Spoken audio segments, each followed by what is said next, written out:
메시지 성경 통독 사도행전 7장입니다.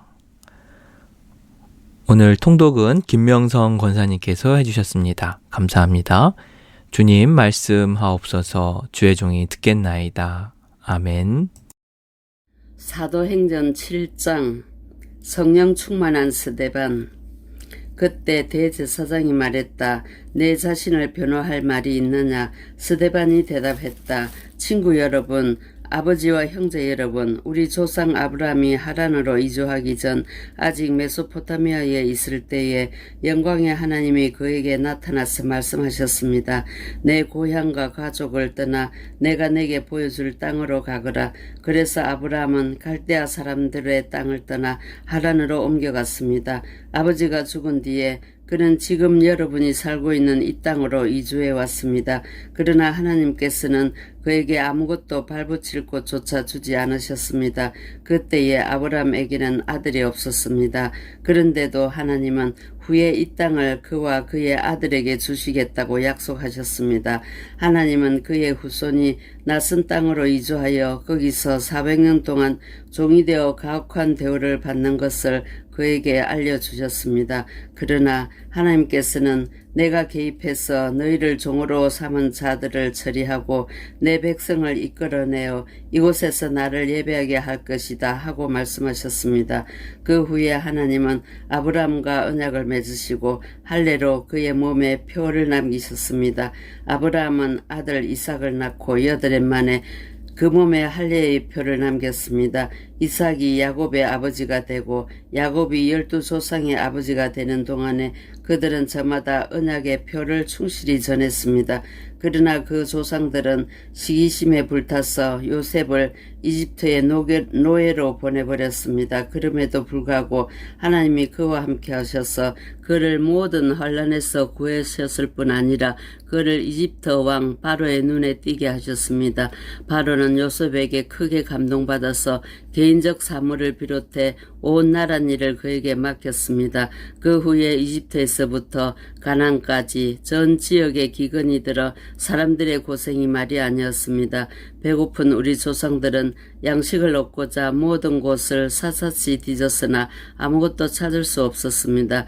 야곱이 이집트에 양식이 있다는 말을 듣고는 우리 조상들을 보내어 알아보게 했습니다. 소문이 사실임을 확인한 뒤에 그들은 양식을 구하려고 이집트로 다시 갔습니다. 그 방문 때 요셉은 형들에게 자신의 정체를 밝히고 7 일가를 바로에게 소개했습니다. 이어서 요셉은 아버지와 야곱과 75명이나 되는 일가족을 모두 데려오게 했습니다. 그렇게 해서 야곱 일가가 이집트로 가게 된 것입니다. 야곱이 죽고 그 후에 우리 조상들도 죽었습니다. 그들은 세겜으로 올라가 전에 아브라함이 하몰의 자손에게 충분한 값을 치르고 산 무덤에 묻혔습니다. 하나님께서 아브라함에게 구원을 약속하신 400년이 다 되어 갈 무렵 이집트에 있던 우리 백성의 수가 크게 늘어났습니다. 이제 요셉에 대해 들어보지도 못한 왕이 이집트를 다스리고 있었습니다. 그는 우리 민족을 무자비하게 착취했습니다. 갓난 아기들을 강제로 버리게 해서 비바람 속에 비참하게 죽게 했습니다. 바로 그러한 때에 모세가 태어났습니다. 그는 무척 준수한 아기였습니다. 부모가 3달 동안 그 아기를 집안에 숨겼으나 더 이상 숨길 수 없게 되자 그를 밖에 내놓았습니다. 그러자 바로의 딸이 그를 구해내어 자기 아들로 삼아 길렀습니다. 모세는 이집트 최고 학교에서 교육을 받았습니다. 그는 사상이나 체력이 모두 대단했습니다. 40살이 되자 모세는 자기 동족 히브리 사람들이 어떻게 지내는지 알고 싶어 그들의 형편을 살피러 나갔습니다. 그는 이집트 사람이 히브리 사람 하나를 괴롭히는 것을 보고는 끼어들어서 그 이집트 사람을 때려 눕혀 싸움에서 진 형제의 원수를 갚았습니다. 그 히브리 형제들이 자기가 그들의 편인 것을 기뻐할 줄 알았습니다. 나아가 자신을 그들을 구해준 하나님의 도구로 여길 줄 알았습니다. 그러나 그들은 그렇게 생각하지 않았습니다. 이튿날 히브리 사람 둘이 싸우고 있는데 모세가 다툼을 말리며 그들에게 서로 사이좋게 지내도록 권했습니다. 그대들은 형제 사이인데 왜 서로 치고 싸우는 것이요? 싸움을 시작한 사람이 말했습니다. 누가 당신을 우리 책임자로 세웠소? 어제 이집트 사람을 죽인 것처럼 나도 죽일 셈이요. 모세는 그 말을 듣고 소문이 퍼진 것을 알고는 죽을 힘을 다해 도망하여 미디안 땅에서 나그네로 살았습니다. 나그네로 살면서 그는 두 아들을 낳았습니다. 40년 후 시내산 광야에서 불타는 떨기나무 불꽃으로 가장한 천사가 그에게 나타났습니다. 모세는 자기 눈을 믿을 수 없어 자세히 보려고 다가갔습니다. 그때 그는 하나님의 음성을 들었습니다. 나는 내 조상 아브라함과 이삭과 야곱의 하나님이다. 소스라치게 놀란 모세는 눈을 감고 고개를 돌렸습니다.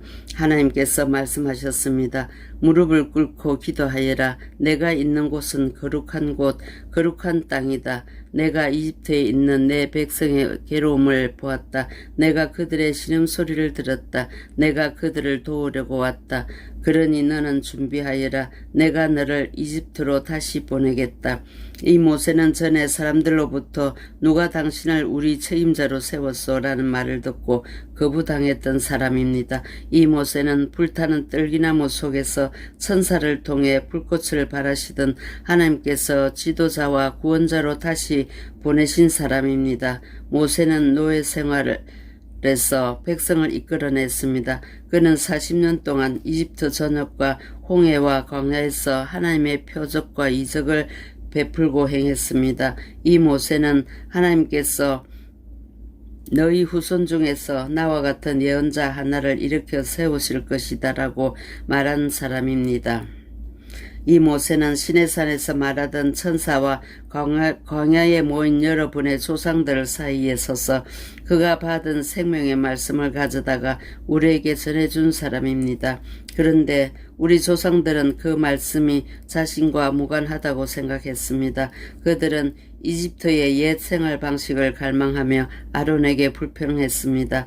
우리가 보고 따를 수 있는 신들을 만들어 주시오. 우리를 인격조차 없는 이곳으로 끌어낸 모세가 어찌 되었는지 누가 알겠소. 그때 그들은 송아지 우상을 만들고 그 앞에 희생제물을 바치며 자기들이 대단한 종교 프로그램을 만들어낸 것처럼 자축했습니다. 하나님은 조금도 기뻐하지 않으셨습니다.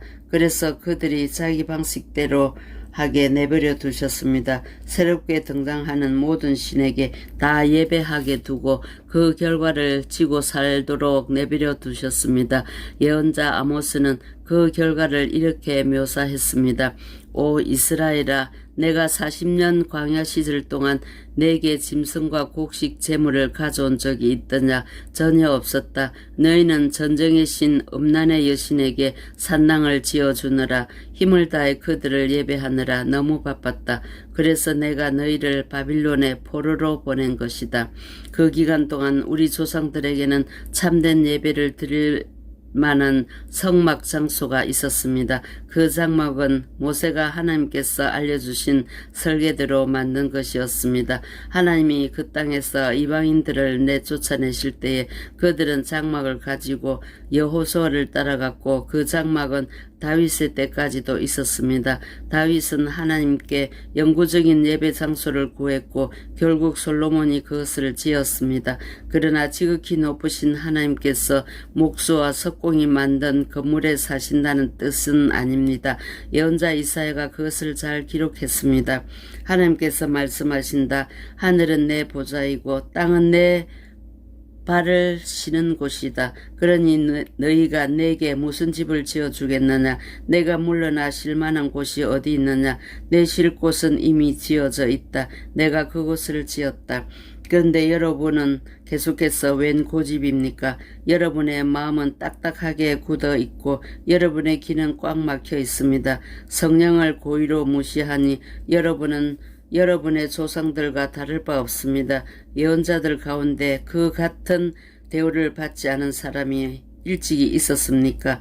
여러분의 조상들은 어려우신 이가 오실 것을 말하는 사람은 누구든지 죽었습니다. 이제 여러분이 가문의 전통을 잇고 있으니 여러분은 모두 배반자이며 살인자입니다.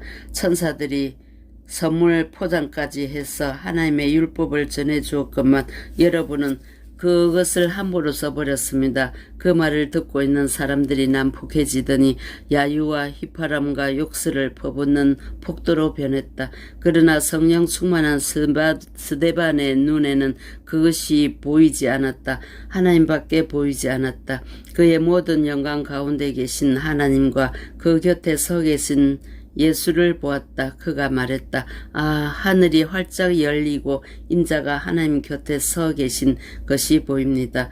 폭도의 고함과 야유가 스데반의 목소리를 삼켜버렸다. 그들은 사정없이 달려들어 그를 시내 밖으로 끌어내어서 그에게 돌을 던졌다.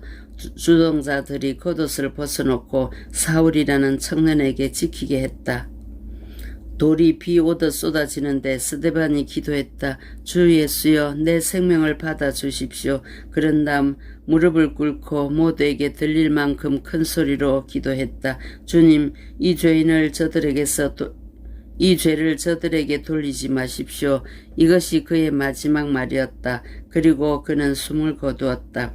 사울이 바로 그 자리에 있었다. 그는 살인자들에게 축하의 말을 건넸다. 아멘.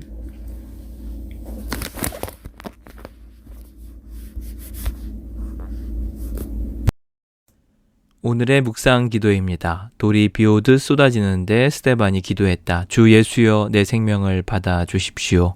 주님, 이 죄를 저들에게 돌리지 마십시오.